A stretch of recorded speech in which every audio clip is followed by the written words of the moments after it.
गुरु ब्रह्मा गुरु विष्णु गुरुर्देवो महेश्वरः गुरु साक्षात् परब्रह्म तस्मै श्री गुरवे नमः। तस्मै श्री गुरवे नमः।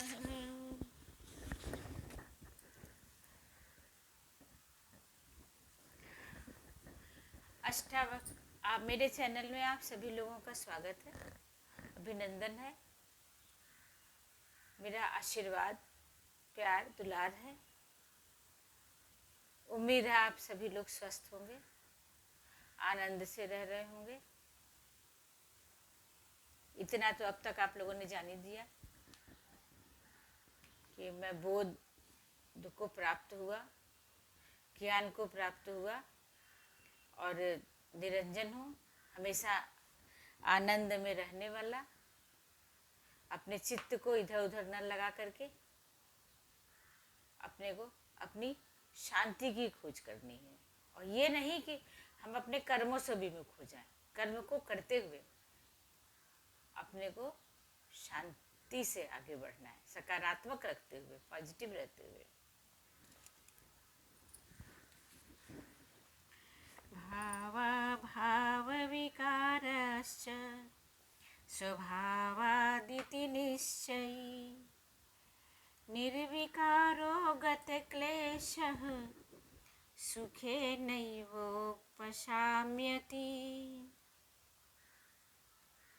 गुरुदेव अष्टावक्र कहते हैं कि जिसने यह सत्य जान लिया कि भाव और अभाव के विकार स्वभाव से उत्पन्न होते हैं, वह व्यक्ति निर्विकार दुख रहित होकर सहज रूप से परम शांति को प्राप्त करता है।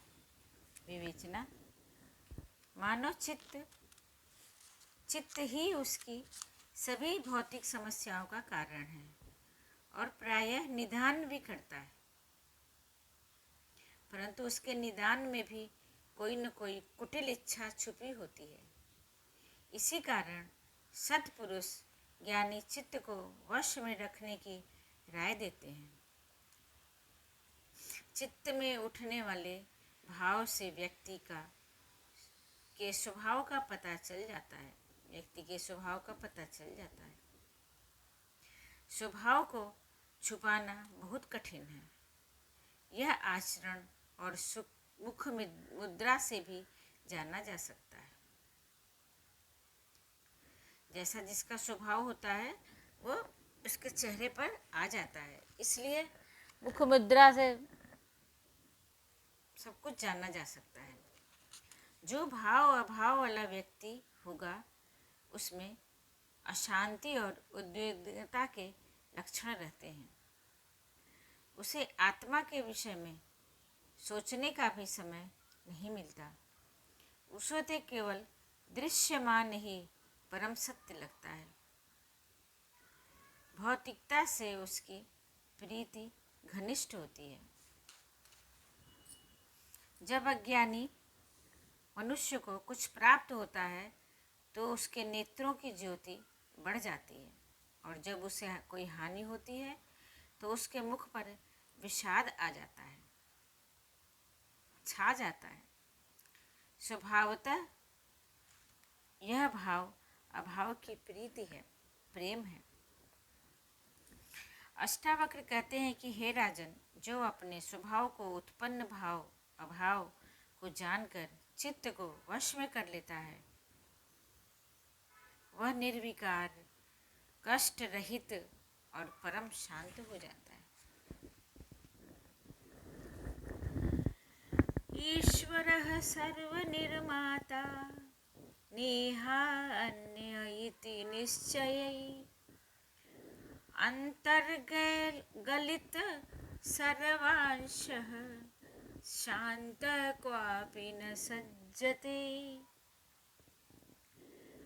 जो ज्ञानी यह निश्चय करके सत्य जान लेता है कि इस सृष्टि का सृजनहार केवल ईश्वर है और इसके अतिरिक्त कोई नहीं, वह निर्विकार, कामना मुक्त और अनासक्त हो जाता है। जो ये जान लेता है कि ये सृष्टि का सृजनहार कौन है, उसके अतिरिक्त कोई नहीं, तब वह निर्विकार, कामना मुक्त और अनासक्त हो जाता है। विवेचना, धन की तरफ की को प्राप्त करने की दिशाओं में व्यक्ति में कल्पना से भी बहुत आगे सामर्थ्य का भंडार होता है।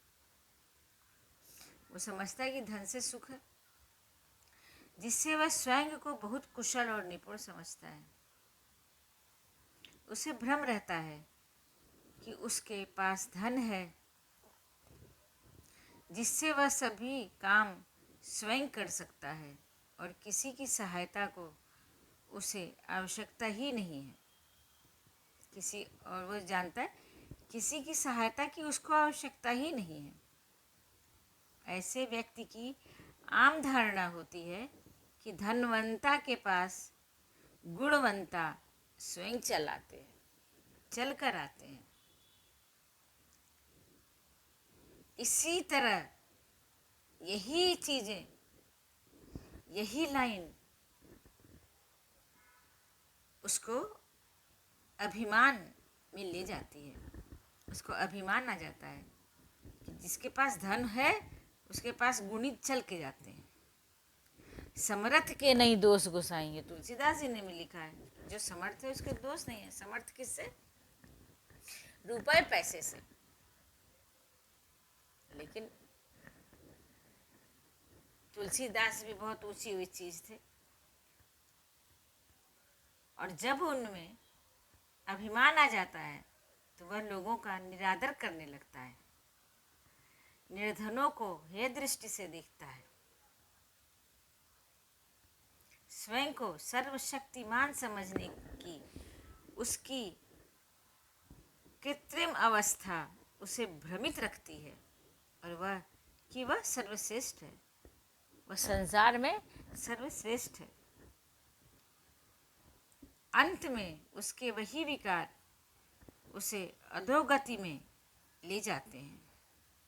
इसके विपरीत आत्मज्ञानी के हृदय में निश्चय होता है कि उस सृष्टि का सृजनहार एकमात्र ईश्वर है और कोई दूसरा नहीं। ईश्वर को अष्टावक्र महर्षि कभी नकारते नहीं हैं।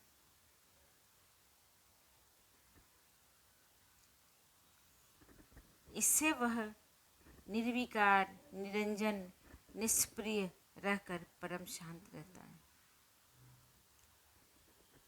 उस सृष्टि का सृजनहार एकमात्र ईश्वर है और कोई दूसरा नहीं। इससे वह निर्विकार, निरंजन, निष्प्रिय रहकर परम शांति में रहता है। इस प्रकार यही मैं विराम लूँगी। अगर आपने मेरे चैनल को सब्सक्राइब नहीं किया है, सुधा अस्थाना 9620, तो आप इसको सब्सक्राइब कर लें, ताकि ये प्रत्येक श्लोक हैं, एक एक श्लोक की अर्थ और विवेचना मैं आप लोगों को बता रही हूँ। इस ग्रंथ से आपको, ग्रंथ में क्या है इसके बारे में आपको बता रही हूँ कि किस प्रकार राजा जनक विधेय हुए। अगर आपको ग्रंथों के बारे में उत्सुकता है जानने की, तो आप सब्सक्राइब कर लें। मेरा पूरा प्रयास रहेगा कि आप सभी लोग सुने और सुन करके चिंतन मनन करें कि हमारा समाज कितना आगे था, कितना आत्मिक विकास था।